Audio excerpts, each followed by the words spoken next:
بسم اللہ الرحمن الرحیم۔ آج ماہ رمضان کے اس بابرکت دن میں ایک تسبیح کا راز، اور جس کے ہاتھ یہ راز لگ گیا وہ ایک ہی دن میں کروڑوں کا مالک بن جاتا ہے۔ اور اس مبارک مہینے میں جو ایک خاص تسبیح کا عمل میں آپ کو بتانے لگا ہوں، یہ تسبیح آپ نے آج کے دن پڑھنی ہے۔ یہ تسبیح پورے سال کا رزق آپ کے گھر لے کر آ جائے گی، اور پورے سال گھر میں دولت کی بارش اللہ کے فضل و کرم سے ہوتی رہے گی۔ تمام دوست ویڈیو کو مکمل دیکھیں۔ یہ ایک ایسی تسبیح کا راز ہے جو آج کی اس ویڈیو میں آپ کے ساتھ شیئر کرنے لگا ہوں۔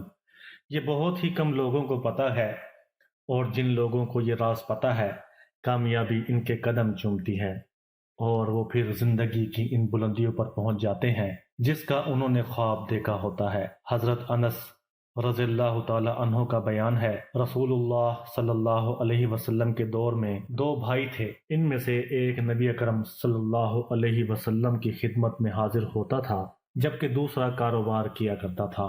کاروبار کرنے والے نے اپنے بھائی کے نبی صلی اللہ علیہ وسلم سے شکایت کی، تو آپ صلی اللہ علیہ وسلم نے فرمایا، شاید کہ تمہیں اسی وجہ سے رزق دیا جاتا ہے۔ اللہ تعالیٰ نے رزق کے دروازے مقرر کیے ہیں اور اس کی چابیاں بھی بنائی ہیں۔ جس نے یہ چابی حاصل کر لی وہ کبھی تنگ دست نہیں رہے گا۔ دوستو، وظیفہ بتانے سے پہلے رزق کے دروازوں کے بارے میں جاننا ضروری ہے۔ پہلا دروازہ نماز ہے۔ جو لوگ نماز نہیں پڑھتے، ان کے رزق سے برکت اٹھا دی جاتی ہے۔ وہ پیسہ ہونے کے باوجود بھی پریشان رہتے ہیں۔ رسول اللہ صلی اللہ علیہ وسلم نے فرمایا، جس کی نماز اثر جاتی رہی گویا اس کا گھر بار اور مال لٹ گیا۔ دوسرا دروازہ استغفار ہے۔ جو انسان زیادہ سے زیادہ استغفار کرتا ہے، توبہ کرتا ہے، اس کے رزق میں اضافہ ہو جاتا ہے۔ حضرت عبداللہ بن عباس رضی اللہ تعالی عنہ روایت کرتے ہیں کہ رسول اکرم صلی اللہ علیہ وسلم نے فرمایا، جس نے استغفار کو لازم کر لیا تو اللہ تعالیٰ اسے ہر غم اور تکلیف سے نجات دے دے گا، اور ہر تنگی سے نکلنے کا راستہ پیدا فرما دے گا۔ اسے ایسی جگہ سے عطا فرمائے گا جہاں سے اسے وہم و گمان بھی نہ ہوگا۔ تیسرا دروازہ صدقہ ہے۔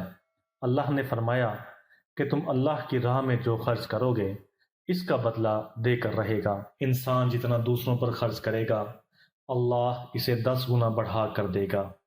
حضرت ابو ہریرہ رضی اللہ تعالی عنہ روایت کرتے ہیں کہ نبی اکرم صلی اللہ علیہ وسلم نے حضرت بلال رضی اللہ تعالی عنہ سے فرمایا، اے بلال، خرچ کرو اور عرش والے سے افلاس کا خوف نہ کرو۔ چوتھا دروازہ تقوی اختیار کرنا ہے۔ جو لوگ گناہوں سے دور رہتے ہیں، اللہ ان کے لیے آسمان سے رزق کے دروازے کھول دیتا ہے۔ پانچواں دروازہ کثرت نفلی عبادت ہے۔ جو لوگ زیادہ سے زیادہ نفلی عبادات کرتے ہیں، اللہ ان پر تنگ دستی کے دروازے بند کر دیتے ہیں۔ اللہ کہتا ہے، اگر تو عبادت میں کثرت نہیں کرے گا تو میں تجھے دنیا کے کاموں میں الجھا دوں گا۔ لوگ سنتوں اور فرض پر ہی توجہ دیتے ہیں، نفل چھوڑ دیتے ہیں، جس سے رزق کی کمی ہوتی ہے۔ اللہ پر توکل ہے۔ جو شخص یہ یقین رکھے کہ اللہ دے گا تو اسے اللہ ضرور دے گا، اور جو شک کرے گا وہ پریشان ہی رہے گا۔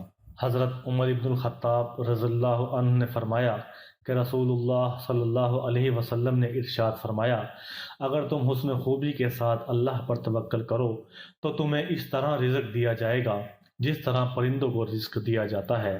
وہ صبح کے وقت خالی پیٹ جاتے ہیں اور شام کے وقت آسودہ ہو کر لوٹتے ہیں۔ دروازہ شکر ادا کرنا ہے۔ اللہ تعالیٰ کا شکر ادا کرنا ہے رزق میں برکت کا ایک بہت بڑا ذریعہ شکر ہے۔ جیسے سورہ ابراہیم میں ارشاد باری تعالیٰ ہے کہ اگر تم شکر کرو گے تو وہ تمہیں اور زیادہ عطا کرے گا، اور اگر تم شکر نہیں کرو گے یعنی کفران نعمت کرو گے تو پھر میرا عذاب بہت سخت ہے۔ رسول اکرم صلی اللہ علیہ وسلم نے فرمایا کہ 4 چیزیں ایسی ہیں جو انسان کو بدقسمت بنا دیتی ہیں۔ نمبر 1، جب انسان کو اللہ تعالیٰ کے خوف سے آگاہ کیا جائے تو اس کی آنکھوں سے آنسو نہ بہانا۔ بے شک ہر انسان کو ہر وقت اللہ کے خوف میں مبتلا رہنا چاہیے۔ بھلا اس سے بڑی بھی بدنصیبی کیا ہو سکتی ہے کہ جب انسان اللہ سے ڈرنا بند کر دے اور اتنا بے خوف ہو جائے کہ اس کی آنکھوں سے آنسو بھی نہ ٹپکیں۔ نمبر 2، انسان کا دل سخت ہو جانا، یعنی دوسروں کی مجبوری سمجھے بغیر اپنی بات کو منوانا، اور اتنا تنگ دل اور سخت ہو جانا کہ کسی کے لیے بھی نرم گوشہ نہ رہے۔ بڑا ہی بد نصیب ہوتا ہے وہ شخص جو اپنے گھر والوں کے لیے ہی سخت دل ہو جاتا ہے۔ نمبر 3، انسان کا لمبی امیدوں سے وابستہ ہونا، یعنی کہ انسان یہ بات کہے کہ میں فلاں آنے والے سال میں یہ کام کروں گا جس سے میری دنیا سنور جائے گی، وہ یہ بات بھلا کر ایسی باتیں کرتا ہے کہ اس کو موت بھی آنی ہے، کیا پتہ کب اللہ تعالیٰ کی طرف سے بلاوا آ جائے۔ انسان ہر وقت لمبی لمبی امیدوں سے جڑا رہتا ہے۔ 4، انسان کو دنیا کی لالچ سے چھٹکارا نہ ملنا، جیسا کہ آج کل ہو رہا ہے کہ ہم دولت کمانے میں لگے ہوئے ہیں، ہم کو آخرت کے بارے میں کوئی فکر نہیں ہے کہ ہم نے ایک نہ ایک دن مر جانا ہے اور وہاں جا کر حساب دینا ہے۔ حضرت حذیفہ رضی اللہ تعالی عنہ سے مروی ہے کہ رسول اکرم صلی اللہ علیہ وسلم نے فرمایا کہ جب ایک شخص کا اپنے خالق حقیقی سے ملنے کا وقت آیا تو اس نے مایوسی کی حالت میں اپنے رشتہ داروں کو اکٹھا کیا اور کہا کہ میں مرنے کے قریب ہوں، میری لاش کو لکڑیوں سے اتنا جلانا کہ میرے جسم کا ریزہ ریزہ سڑ کر سوا ہو جائے، پھر ان ذروں کو تیز آندھی میں اڑا دینا تاکہ میرے جسم کے ذرے اکٹھے نہ ہو سکیں۔ جب بندہ مر گیا تو رشتہ داروں نے اس بندے کی نصیحت کے مطابق اس کو جلا کر اس کے جسم کو تیز آندھی میں اڑا دیا، لیکن اللہ پاک نے اس کے جسم کو اکٹھا کیا اور اس بندے کی نیت کے بارے میں دریافت کیا تو اس نے جواب دیا، کہا کہ اللہ تیرے خوف سے یہ سب کچھ کیا، تو اللہ تعالی نے بندے کا جواب سنتے ہی اس کو بخش دیا۔ دوستو، آج کے دن کسی بھی وقت سورہ اخلاص ایسے پڑھ لیں، بس شام ہونے کا انتظار کرو، بڑی سے بڑی حاجت ہر شام کو پوری ہو جائے گی۔ آزما کے دیکھ لیں۔ محترم ناظرین، آج آپ کی خدمت میں ایک ایسا معجزاتی وظیفہ آپ لوگوں کی خدمت میں پیش کرنے جا رہا ہوں جسے آپ آج کے دن کسی بھی وقت کریں، اور یقین کریں یہ وظیفہ اتنا آسان ہے کہ کوئی بھی شخص کر سکتا ہے، کیونکہ یہ سورۃ الاخلاص کا وظیفہ ہے جو کہ ہر ایک مسلمان بہن بھائی کو زبانی یاد ہوگی۔ قرآن حکیم کی مختصر صورتوں میں سے ایک ہے، ایسی کوئی مسلمان کی زبان نہیں ہوگی جس میں سورۃ الاخلاص نہ آئی ہو۔ ماشاءاللہ سے سبھی مسلمان بھائیوں کو یہ سورہ مبارکہ زبانی یاد ہوتی ہے۔ نماز میں سورہ فاتحہ کے بعد سب سے زیادہ پڑھی جانے والی سورت مبارکہ بھی سورۃ الاخلاص ہے۔ ناظرین، سورۃ اخلاص کو ایک بہت بڑا درجہ حاصل ہے۔ آج آپ کو ایسا وظیفہ بتائیں گے کہ فجر کی نماز کے بعد اگر آپ سورۃ اخلاص ہمارے بتائے گئے اس طریقے سے پڑھ لیتے ہیں تو یقین کریں آپ بس شام ہونے کا انتظار کریں، جو بھی آپ کی بڑی سے بڑی مراد ہوگی اللہ رب العزت آپ کو اس مراد کو پورا فرما دے گا۔ اگر پوری نہیں ہوئی تو کم از کم اس کے لیے اسباب آنا شروع ہو جائیں گے۔ یہ وظیفہ آج لازمی کیجیے گا، آپ بھی کریں اور اپنے دوستوں اور عزیزوں کے ساتھ بھی لازمی شیئر کریں تاکہ زیادہ سے زیادہ لوگوں تک یہ وظیفہ پہنچ سکے اور زیادہ سے زیادہ لوگ اس وظیفے سے استفادہ حاصل کر سکیں۔ اس سے پہلے کہ ویڈیو کا باقاعدگی سے آغاز کریں اور آپ کو آج کے وظیفے کی طرف لے کر جائیں، سورہ اخلاص سے متعلق حدیث پاک میں کیا آتا ہے؟ حضور نبی کریم صلی اللہ علیہ وسلم نے فرمایا کہ آپ میں سے کوئی اتنی طاقت رکھتا ہے کہ ایک رات میں قرآن پاک کا 1/3 حصہ پڑھے۔ صحابہ پریشان ہو گئے، صحابہ عجب میں پڑ گئے، ایسا کس کی طاقت ہے، ایسا کون سکت رکھتا ہے کہ ایک رات میں قرآن پاک کا 1/3 حصہ پڑھے؟ آپ صلی اللہ علیہ وسلم نے فرمایا، قل هو اللہ احد اللہ الصمد لم یلد ولم یولد ولم یکن لہ کفوا احد۔ قرآن پاک کے 1/3 حصے کے برابر ہے۔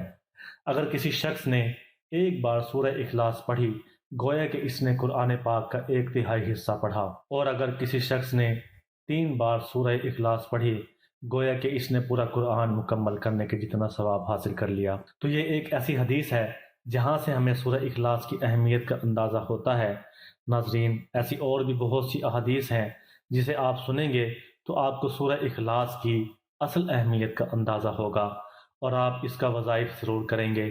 سورہ اخلاص رزق میں اضافے کے لیے بھی پڑھی جاتی ہے کہ ایسے لوگ جو کہ بے روزگار ہیں یا جن کے گھر میں بے برکتی ہے، لوگ یہ چاہتے ہیں کہ ان کے رزق میں برکت آ جائے، یا پھر کسی کے اوپر بے حساب قرضہ ہے تو وہ روزانہ کی بنیاد پر سورہ اخلاص کو اپنی زندگی کا حصہ بنا لیں کہ ہر نماز کے بعد کچھ نہ کچھ وقت نکال کر سورہ اخلاص کو کثرت سے شروع کر دیں۔ آپ دیکھیں گے کہ آپ کی زندگی میں تبدیلیاں آنا شروع ہو جائیں گی اور آپ کے رزق میں برکت آنا شروع ہو جائے گی۔ اور کوئی شخص اگر یہ چاہتا ہے کہ اس کے رزق میں اضافہ ہو جائے تو رزق میں اضافہ ہونے لگے گا اور اس سے مالی مشکلات بھی حل ہونے لگیں گی۔ اب ایک ایسا وظیفہ آپ لوگوں کی خدمت میں پیش کرنے لگا ہوں جسے آپ فجر کی نماز کے بعد کرو گے۔ اگر کوئی شخص فجر کی نماز کے بعد سورہ اخلاص کو اس طریقے سے پڑھ لیتا ہے اور اس کے بعد اپنی حاجت کے لیے اللہ رب العزت سے دعا کرتا ہے تو یقین کریں شام ہونے تک اس کی بڑی سے بڑی حاجت پوری ہو جاتی ہے، اور اگر نہیں ہوتی تو کم از کم اس کے لیے اسباب پیدا ہونا شروع ہو جاتے ہیں۔ کچھ ایسی چیزیں ہوتی ہیں جن کا پورا ہونے میں وقت لگتا ہے، جیسے کہ کوئی شخص یہ چاہتا ہے کہ میری پسند کی شادی ہو جائے، تو اب ظاہر سی بات ہے ایسی چیز ہونے میں تھوڑا سا وقت لگتا ہے۔ ایسے تو نہیں کہ ابھی آپ نے دعا کی تو شام کو آپ کی شادی ہو گئی، تو ایسی چیز ہونے میں آپ کو ٹائم لگتا ہے، تو اس کے لیے شام تک آپ کو اسباب آنا شروع ہو جائیں گے۔ یا پھر آپ کی کوئی ایسی حاجت ہے جسے آپ چاہتے ہیں کہ آپ کو امتحانوں میں کامیابی مل جائے، آپ کو پتہ ہے کہ آپ کے امتحانوں کا رزلٹ کچھ دن بعد آنے والا ہے، آپ یہ وظیفہ صبح کو کر رہے ہیں، جبکہ میں نے آپ کو بتایا شام تک آپ کا اس کا فائدہ ہو جائے گا، لیکن شام تک آپ کو کیسے معلوم ہوگا کہ آپ کو امتحان میں کامیابی ملی ہے کہ نہیں؟ تو اس لیے آپ کو اسباب آنا شروع ہو جائیں گے۔ یہ وظیفہ آپ اپنی زندگی میں لازمی آزما کے دیکھیے گا۔ جب آپ یہ وظیفہ یقین کریں، جب آپ کو اس سے فائدہ ہوگا تو آپ دوسروں کے ساتھ بھی لازمی شیئر کریں گے۔